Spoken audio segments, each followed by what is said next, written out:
Ay, Marlon, nakita ko yung mga kasama natin sa US, no, nakakalungkot at nakakatakot ang balita ng wildfire, no, is it in California? No? And LA, alam ko LA. Mag-iingat po Particular kayo. sa LA. I'm very sure insured naman ang mga bahay ninyo. Although, yun, alam mo, lagi kong binabalikan yung sinasabi mo na material na bagay lang yan, pero pinaghirapan yan, pinundar mo yan, di ba? Lalo na yung magaganda naman talaga yung mga bahay doon. Saka dugo at pawis, walang iniwan to, Pam. Pero at least doon sa, paano ba, wala naman tayong sisisihin doon sa wildfire na yun. It's a natural occurrence, I believe eh. Oo. Pero ang ano ko dyan, Marlon, winter ngayon eh. It's supposed to be... Winter din ba ron? Well, malamig. Di lalo, Lumalamig di lalo. naman doon, pero Di lalo. hindi naman... Kasi, di ba, yung syempre yung hangin nun. Hindi, pero sure. what caused the fire? Kasi ang wildfire hindi naman yun dahil may nagyosi eh. It's yung tindi ng init ng araw supposedly. I don't know, maybe we are wrong, we are not from that country or place, di ba? It's arson, is it? Talaga? Arson? Si Cora McKeever. Paano po? Paano? Maalala mo, Marlon, yung nangyari naman sa ano, no, yung sa Hawaii. Mhm. No, pero yun sinasabi nila parang laser something naman daw yun. So, but it's still no, it's dangerous.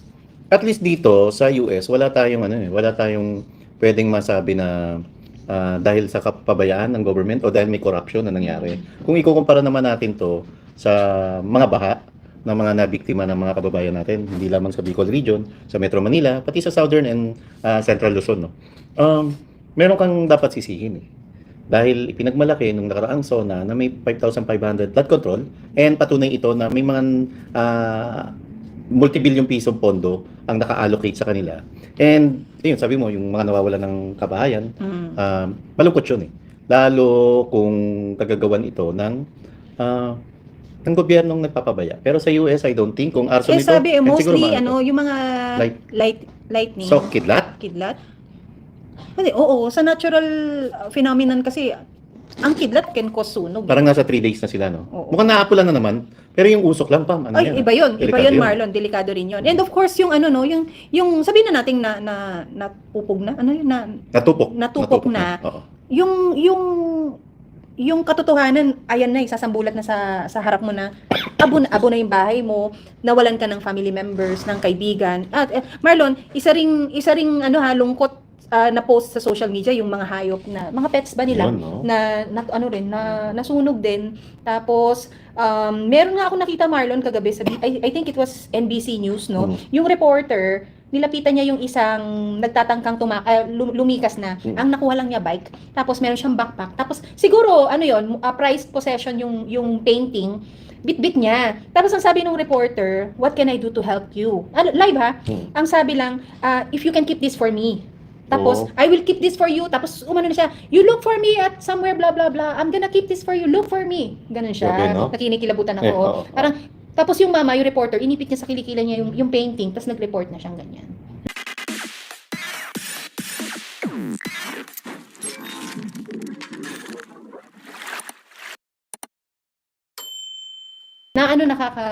Mag-iingat po. Sila Ma'am Harlika, ang alam ko taga riyan. Nag-live pa siya kagabi. Pinanood ko pa. Okay. Kaya talagang bumiyahe siya. Pinakita niya live. O at least sila, hindi sila nadamay doon sa dapat na lumikas. Kasi may mga At alerts. sabi nga niya, ng mga unang araw, natataranta na rin siya, inawat lang siya ng mga anak niya. Di ba? Kumalma. Kalmado lang. Tapos, naka-ready naman daw sila. And sabi niya, marami naman daw siya mapupuntahan. Of course, di ba? Sa dami ng kaibigan ni Ma'am Marlica, marami namang kukup sa kanya. And sana nahinto na yun. Sana sa mga oras na to, as we speak, wala nang paglaki ng apoy. Wala na, tama na. Pati yung usok. Pero Marlon, kasi yung sasabihin mong marami kang mapupuntahan, marami kang kaibigan. Oo. Iba kapag sarili mong bahay. You can act as you are. Oy, si PB, maraming salamat sa iyong pink PB, color. maraming salamat We're po. amazing, sabi niya ganyan. Maraming salamat po sa pakulay ninyo. So, yun lang, no? Parang, si Ceci pala to. Hi, Ceci. Oo, may message siya sa akin. Si dito rin si Mama Sipina Javier Macalua. Hello po, shout out. Nangingi ng ng layout para sa printing ng tarpaulin design Sige, niya. i-message ko sa iyo mamaya. Ni Attorney Big. Wow, nakakaano yan. Yung mga Marami organic na ganyan na tulong na Marlon, yung initiative na ganyan na bigyan nyo na lang kami ng layout, kami ang magpapaprint. Nakakaano yan. Nakaka-touch. Ang dami na Hindi lang ito si Mama Sipina. And marami pa sila. Lagi ako nangingipam. Kasi hindi ako marunong mag-save sa phone eh. Saka, alam mo, sa dami ng picture na kinukuha natin. Hindi ko alam paano ko hanapin. Hindi ko naman alam paano maglagay sa folder. Pero may mga kababayan, Katete ka Ebon po tayo na Sila mismo nag-o-offer at nangihingi ng layout kung at magpapa-imprenta sila, tarpaulin man ito o t-shirt. Ito, Marlon, hindi lang siya nakaabot kagabi, pero shout out po sa biyanan ng kaibigan natin si Casey. Hindi po siya si Casey Montero, oo, tama. pero si Casey po siya. Wag na natin sabihin. Kay ano po, kay Tita Mercedes Reyes. Hello Shout po out kay po. Tita Mercedes Reyes. Probably she's watching right now, no? Opo. Maraming salamat po sa inyong pagsubaybay. Ayun, Marlon, nakakalungkot ang events na yan sa LA. At yun po, mag-iingat po tayo, no? Lumikas kung kailangan ng lumikas, no? Unahin po natin ang ating buhay bago po yung mga pagliligtas sa mga material na bagay na yun. Mapapalitan po yan, aayos naman na siguro ang pamamalakad ulit dyan sa Amerika dahil meron na po kayong bagong presidente na si Ninong Trump. Wow, si Nomni. So, kinakapatid kita? Excuse me, move over. Marlon, Oh. papalapit Ang ang January January 13. 13. Meron tayo. Excited na ba lahat? Ay, si Oh. Abby Queen, no? Daddy Trump. So, Wow. anak ka? Anak ka? Kami, inaanak lang. Wow. Si Abby, kaway-kaway na lang Kaway-kaway, sa'yo. Abby Merong Queen. official statement ang KOJC. Ayun, nabasa ko yan. Oo. Sige, share mo pa. Maganda yan. Basahin natin ang official statement ng KOJC released on January 10, 2025. Ang sinasabi nito, Pastor Apollo C. Kibuloy of the Kingdom of Jesus Christ or KOJC are praying and imploring the guidance of Almighty God for the massive INC rally at Quirino Grandstand and similar rallies across the nation attended by millions of their membership and other civil and religious groups and organizations. KOJC prays for the enlightenment and discernment of peace and unity of the Filipino nation. Be awakened that righteousness and righteous leaders will finally lead this nation to progress, peace, prosperity, and stability, especially in times of its darkest hour. So, nandito ina-acknowledge ng KOJC at nirerespeto ang initiative ng INC. And ako, sa minsang basa ko lang na to, Marlon, no? The support, the respect is there, the acknowledgement is there, but there is no call to action. I don't know, I may be wrong ha. And it's also not to anong tawag doon, Marlon? Yung mag-focus dito sa interpretation ko. There's not a call to action na sinasabing ang mga KOJC members ay pupunta din doon at lalabas at makikipag-rally. Sa tingin mo ba? Kasi sa mga naririnig ko at saka nababasa ko sa social media kahapon, alam ko may ibang lalahok. Pero wala rin namang sinabi dyan ng KOJC na inaawat nila yung mga, Yes. yung mga miyembro nila na lumahok. And iano ko lang yung National Rally for Peace ng INC, sa Region 1 po, sa Quirino Stadium, sa Bigan, Ilocos Sur. Sa Region 2, Isabela Sports Complex, sa Isabela. Region 3, 4A, 4B, NCR, Quirino Grandstand, Manila. Region 5, Sawangan Park, Legazpi, Albay. Palawan Provincial Capital of Palawan, Panay Island, Iloilo City Freedom Grandstand. Negros Island, Capital Park and Lagoon, Bacolod City. Region 7, South Road Property, Cebu City. Region 8, Ormoc City, Plaza Leyte. Region 9, Pagadian City, Zamboanga del Sur. Region 10, Plaza Divisoria, Cagayan de Oro City. Region 11 and 12, Rizal Park, Davao City. At Caraga Region, Butuan City Sports Complex. Nababasa mo pa yan? Oo Hindi. Apat ang mata Yung binasa mo, Kapag yan, liit mata, liit kita. yung binasa mo, yan yung magiging location, Yung location ng mga ng INC mismo. Okay. Also, Maisog has a statement May nilabas na also. statement, I yeah. think this was already released Yes. a day ago, no? At binasa to doon sa Leaders Forum ng Maysug. Oo. Na ginanap kamakailan lang sa Maynila ni NCR, Maysug NCR leader, no? Si Sir Manny Zapanta. Okay. But of course, for the consumption of our public viewers, no, we want to read a line or a paragraph from the statement of Maisug saying the hakbang ng Maisug respects and recognizes the initiative of the Iglesia ni Cristo or INC to oppose the impeachment of VP Sara, but also calls on it and other groups to go beyond these political maneuverings in Congress and also address the brazen corruption, plunder, drug use, and repression by those in Malacanang. So, mahaba yan. But then, the key here is that hakbang ng Maisog respects and recognizes the initiative of INC. Tayo nga, Marlon, we also commend them, no, for this brave call for peace and unity.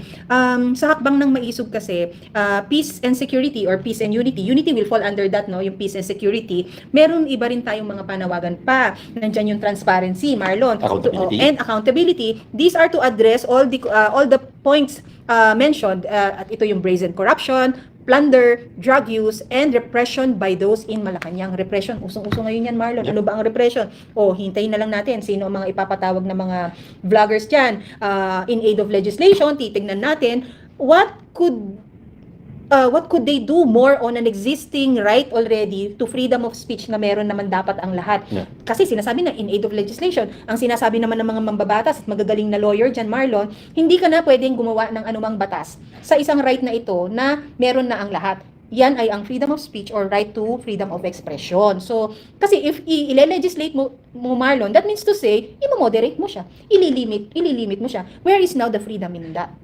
Ang problema pa, yun yan, nasabi mo naman, na may mga nakabang pagpapatawag sa mga vloggers. Sa nakikita natin to na hindi talaga in aid of legislation. Kasi nakikita natin to na maaaring gipitin, iharas, takutin, at gantihan nila yung mga matatapang, yung mga maisog na vloggers, no? Na, alam mo yun, hayagang nagbibigay ng tunay na impormasyon hinggil sa kaganapan sa ating bansa. And kasabay ng call for peace rally ng INC at ang pagsuporta or pag-acknowledge sa initiative ng INC, ng KOJC, ng Hakbang ng Mga Maisog, meron ding initiative na gagawin sa January 13 ang mga VP Sara supporters. Ito ay tatawaging Walk for Sara. Walk for Sara on January 13, 2025, Monday at Davao City, Rojas Freedom Park to Rizal Park. Kasi from Rojas, I don't know how long that is, Marlon, no? Hindi natin alam. Rojas Freedom Park, papunta sa Rizal Park. Alam ko si Rizal Park ba yung kumain tayo ng durian nung Kadayawan? Hindi ko sure. No, Wala not sure, talaga not ako, sure, eh. not Oo, sure, not hindi sure. ko- hindi ako familiar sa Davao. And magkakaroon ng assembly time ng 1 p.m. and yung actual walk will start at 2 p.m. At inaanyayahan ng lahat, Marlon, na mag-a-attend na magsuot po ng green shirts. Kulay green, Oo. yun ang kulay. Pero ng- alam mo, Marlon, sa- kung ako a-attend, ini-inventory ko na yung wardrobe ko eh. Yung OOTD mo? Hindi OOTD. Naghahanap ako, meron ba akong green na shirt? Meron po ako green na pants. Kung bakit mag-attend hindi? ako, Bakit mag-green hindi? pants ako. O, mag-green pants ka. Bakit Pero, hindi? nung na-inventory ko yun, sabi ko, bakit kami green pants, Pam? Talaga meron ka? Pero Bakit ano hindi? na, meron siyang stripe sa gilid, parang Adidas. Wow, So, okay. nung, Bakit alam mo, yun? nung Bakit mga yun? sporty pa ako, Wow. meron tayo niya, mga pang-forma. Mag-shopping ka na raw, sabi ni Abby Queen. Tito Bakit? Kael, 1 kilometer walk yun. Oh, alam mo, taga Davao, ha? Oo, alam mo. Yung anak mo naliligo na naman sa pool. Nakita ko sa video. Meron ako, hindi ko mabuksan eh. Oh, Alam ko anong- yung Walk for Sara, meron din sila sa ano, Pam? Sa Cebu, saka sa Palawan. Ah yes, kay Kuyang Hindi Ibi. ko- You talaga, check with punta Kuyang natin. Ibi. Sige. Very active si Kuyang Ibi Oo. at alam mo taga Cebu yan. Ang Walk for Sara, it aims to protect VP Sara and it is a call for no impeachment. And we Yes. all know originally, Marlon, no, ang INC called for the no impeachment of VP Sara. That's why ang sinasabi din naman ng mga panawagan nun na sinusuportahan ng INC ang panawagan ng isang Marcos Jr. Na wag i-impeach ang isang VP Sara Sara. dahil hindi naman importante ang taong ito. Yun lang, may job pa rin ng ganun eh, no? Oo. Well, hindi yung statement ng INC, statement yun ni Bongbong Marcos nung sinabi niya, hindi naman importante si Importante. Sara. At Basta ang statement ng INC, kinakatigan nila. Yeah. Yung sinabi ng Pangulong Bongbong Marcos na wag i-impeach ang isang Vice President, Sara Duterte. Oo. But, yan, sige, yung mga call for unity and peace na yan. Tapos, syempre, mas marami yung call to action ng isang Exciting to, maisog, Pam. no? Exciting Oo, to. doon Sana tayo. makapag-cover tayo. Sana, no? Kung ikaw ay magkakaroon ng Pagkakataon? halimbawa, in a snap, saan Oh. ka magko-cover? Walk for Sara. Mag-walk for Gusto ko Sara. walk for Ako din, oo. Gusto ko walk for Sara. Para makauwi uli sa Davao. Wow, uwi? Siyempre. May inuuwian? May bahay pa kami ron. Gusto mo pasyalan natin? Tabawin mo. Pagkapunta natin? Oo, may bahay pa kami Hoy, ron. wala tayong oras because Kung pupunta tayo, ha? Pasyalan natin. Para hindi. makita mo lang. Kasi Marlon, you have to anticipate yung mga pwedeng mangyari dyan. Yun lang. Dapat, kung pagpupunta tayo, dapat nandun na tayo. Nung una pa kailan lang. Davao na tayo, hindi ako pumapasyal, no? Sa inyo? Pinsan ko nandun eh. Pinsan ko Oo. nakatira sa bahay namin. Yun na. Ako, Marlon, ang dami na nating napuntahan. Minsan litong-lito na ako kung saan tayo galing. Actually. Minsan, galing na ba ako rito? Yun. Kasi hindi ko masabi kung ano yung pinaka-paborito ko. Well, siguro paborito ko yung Davao because we had that moment na makabisita sa studio ng isang Mayor Baste Oo, Duterte no? when he Boss did RB. yes when he did a vlog together with Attorney Vic Rodriguez and of course ang gwapong-gwapong bagets na Si si Boss Harvey at si Boss Harvey. Mick. Si Boss Mick, oo. So, yun. So, aabangan natin ang mga pangyayaring yan, ang mga kaganapan na yan. Pero, Marlon, hindi kailangan ng mga ganyang maraming ganap para patuloy tayong manawagan ng kapayapaan. Para patuloy tayong manawagan ng transparency, accountability, at ng mga peace and security na yan. Lalong-lalo sa mga pagkakataon or itong mga panahon na to na nakikita natin ang mga pang-aabuso na ginawa ng lower chamber, which is the House of Representatives, Marlon, no? Na inabuso ang power of pag-cite in contempt, 'di ba? Yung mga resources naging kalaunan naging ano na sila, anong tawag sa ganun? Yung from resources naging accused, Akusado diba? na, no? Akusado na sila, Oo. mga nakakulong na. I do not know about Colonel Grijaldo kung siya ba ay Uy, oo napalaya nga, no? na, Kumusta kaya siya, So, ang alam ko 19 days lang siya supposedly. So, Ay, I don't know what happened. lungkot. Pam, ang maganda lang rito, itong mga iba't ibang pagkilos na mangyayari sa January 13, sa darating na Lunes na to, no, na dumarami ang mga kababayan natin na nagkakaroon ng interes sa usaping pampolitika, usaping pangkalagayan ng Pilipinas, at saka usapin ng pang-aabuso ng mga nakapwesto ngayon sa gobyerno. Yeah, oo. Ayan. Ano ba ang pang-aabusong meron, Marlon? Budget. Budget. Yung pagpirma ng most corrupt budget in the country. Number 2, yung although budget pa rin to, yung zero Ang PhilHealth zero PhilHealth budget. no? And kahapon, ang issue ng GSIS, Marlon, Oo nga, no? nakakalungkot ito. Yung mga ngapital ka ba or investment man tawag sa ganun, ininvest mo yung pera sa kumpanyang hindi kumikita. At yung kumpanyang ininvestan mo, mining company. Bakit Grabe, no? ganun? Mining company, bakit? Pera yun ng mga government employees. Yun. Pera yun ng mga public servants na religiously naguhulog ng kanilang ambag at contribution, tapos ngayon gagamitin na lang kung sino-sino at na nagiging ugat pa ng anomalya. Ang nakakalungkot yan, Marlon, no? Bakit ang gobyernong ito, ang hilig-hilig nilang makialam ng hindi naman nila pera? No? What does that make you? It makes you magnanakaw. Kung hindi mo pera yan, Marlon, ito tanong ko sa'yo ha, sorry na-distract lang ako. Ano ba ang perang mabilis maubos? Yung perang hindi mo pinaghirapan, di ba? Easy money, easy go. Easy money, easy go. Kaya ganyan nila hindi respetuhin pag-isipan kung saan nila gagamitin. Why? Is because hindi nila pera yan. Hindi nila pinaghirapan yan. Ang malungkot, hindi na nga nila pera yung kinakamkam nila. Tapos kung mamudmud sila ng ayuda, ang postura nila, parang galing sa sarili nilang bulsa yung ipinamamahagi nilang ayuda. Speaking of ayuda, Aha. naglabas ng statement ang isang congressman Zaldico ng Bicol Party. Ako Bicol Party Ako, list, Bicol no? Party List. Na sinasabi niya na ang AKAP is a clear example of how government funds should be used efficiently and without corruption. Sigurado ka dyan, Congressman Saldico? Without corruption, hindi nga ho namin nakikita kung paano yan nililiquidate, kung sino ang mga beneficiaries, what qualifies a beneficiary, and who are on list na, ano ba yan, buhay bang tao yan, patay bang tao yan, ghost beneficiary ba yan? We don't know. Without corruption ba yung matatawag mo na mamamahagi kayo ng ayuda sa panahon ng kampanyahan, sa panahon ng nalalapit ang eleksyon? Hindi ba corruption yon? At wag na tayong lumayo pa. Ibalik natin. Total, sinabi mo na naman si Congressman Saldico. Well, sinabi lang Ibalik naman, natin nagbasa lang yung mo ako ng yung quote. 200 katao na mga kababayan natin na binawian ng buhay dahil sa malawakang pagbaha sa Bicol Region na probinsya ni Congressman Saldico. Ano na po ang nangyari? At ang balita natin, alam na ng palasyo ng Malacanang kung sino yung mga kontraktor. Oh, bakit hindi dinidinig? Bakit walang... Asan yung transparency Yes. at asan yung accountability? Bakit hanggang ngayon, wala kayong pinaparusahan, wala kayong kinakasuhan, at kahit isa, wala man lang kayong pinapangalanan? Bakit walang special session na ginawa katulad nung kay Alice Guo na patuloy ang session, maidiin lamang ang isang Alice Guo? At serious yun, serye yun, tama. Bakit wala ang special session wherein in the middle of the night, pwede kayong maglabas ng isang special order or resolution ba tawag doon, Marlon, na pwede nyong i-transfer ang isang attorney Yusek Zulaika Lopez from her detention room sa HOR to somewhere else? Bakit walang ganyan? Bakit you're not showing any panic that this is indeed an urgent matter to hear?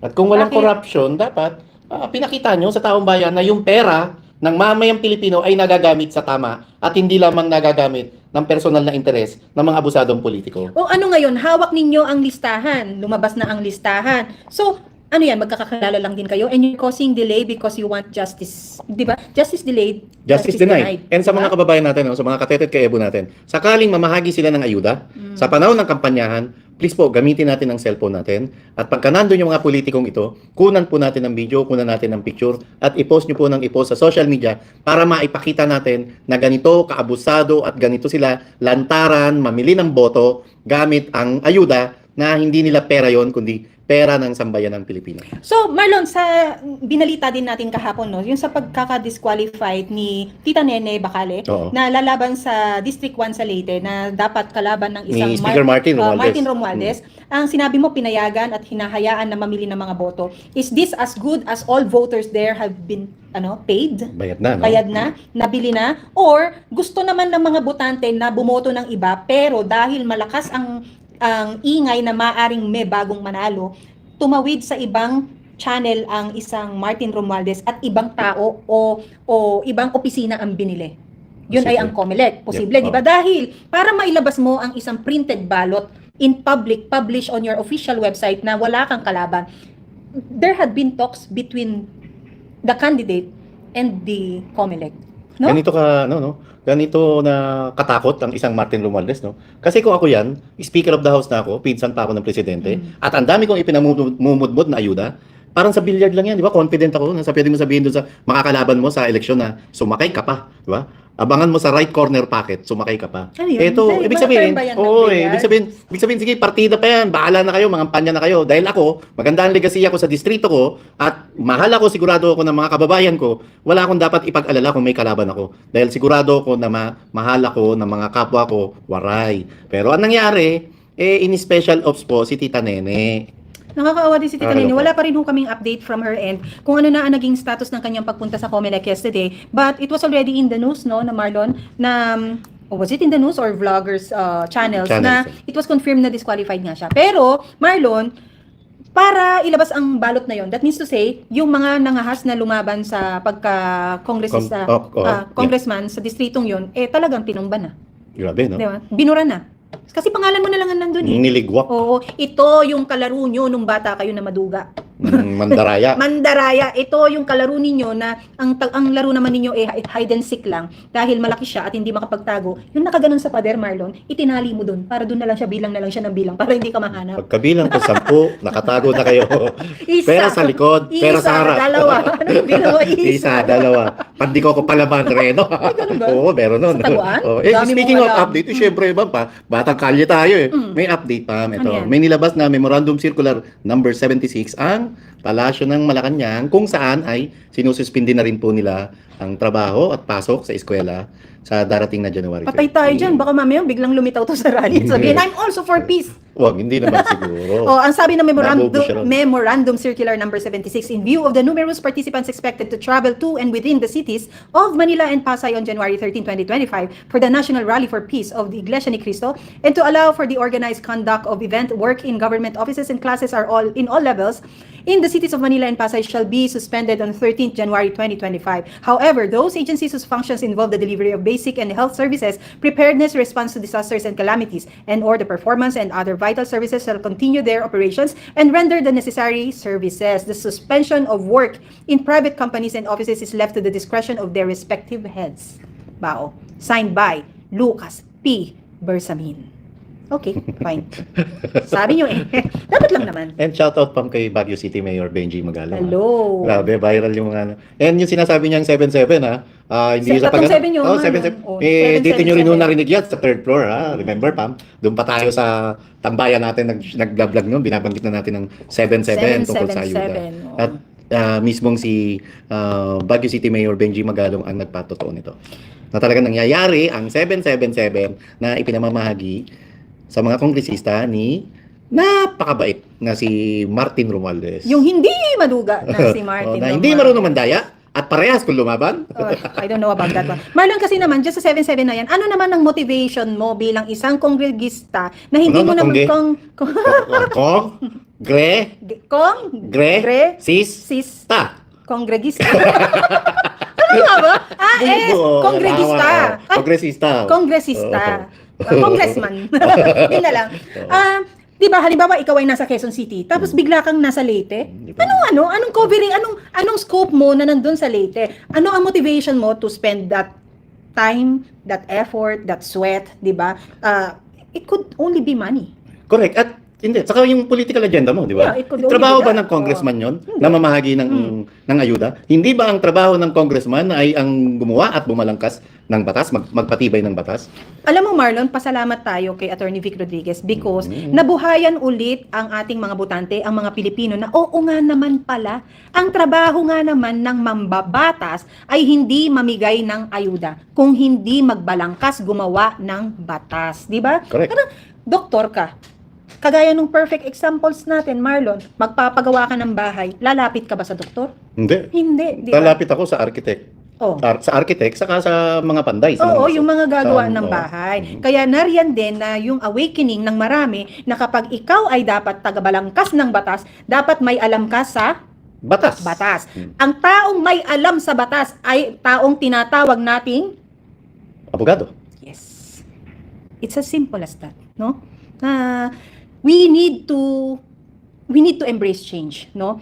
Yung decision ho natin ng iboboto natin sa this coming midterm election will define the change that we want to happen for this country. At alam na natin na ang Kongreso ngayon, mababa o mataas na kapulungan ay lumalaylay na yung kanilang integridad, yung kanilang dignidad, at yung kanilang pangalan bilang institusyon. Dahil binubuo na ito ng mga buhaya, binubuo na ito ng mga abusado, binubuo na ito ng circus, ng clown, ng mangga, at iilan na lang sa kanila yung credible at yung highly qualified para maging isang tunay magaling na mambabatas. Totoo yun, Marlon. No? Marlon, on a lighter note, no? Nabanggit natin kanina yung mga laro, yung bata tayo, kapag yung mga kalaro mo, yung palaging nananalo, yan yung mga kalarong madugas, di ba? Naalala ko lang, sa aming magkakapatid. Siyempre, 6 kasi kami, Marlon. Okay. Ay, 3 kami magkakapatid. Yung sa panganay, solo ang anak niya. Yung sa susunod, 2 anak niya. Yung sa mami ko, 3 kami. So, 1, 2, 3 ang tawag sa amin ng lolo namin. So, kami yung lumaki sa isang bahay na kami yung lumaki magkakapatid. So, sa laro na yan, laging merong yung kampi-kampihan. So, divided by 2. Yung all girls, tapos ako, kaya ako laging one of the boys because nandun ako sa grupo ng 2 lalaki. Yung ganun. Kaya may pagka-boyish ka. Yes, may pagka-boyish ako, hindi ko naman inaano yan. So, nung lumaki ng ganyan, nagkolehiyo na kami, ang mga kuya, nauna sa Maynila. Dahil, parang 2 years ahead ang kuya ko sa akin. So, college na siya. Nung ako magkokolehiyo, syempre, ang lola mo, probinsyana, bagong salta sa Maynila. So, dun sa boarding house namin, kung saan ng tita ko, yung double deck, bibihisan mo ngayon yung upper deck. Yun, doon ako sa upper deck. So, ang kuya ko, dinala ako sa Divisoria. Marlon. Sa Divisoria, bibili kami ng kutsyon. Yung akarolyo. Parang mura sa Divisoria. 168, Tutuban 168. Okay. Diba ang entrance nun yung parang arko yung mga pintong? Pila. Sabi ng kuya ko, 20 pesos. Bakit? Entrance fee. Entrance fee daw.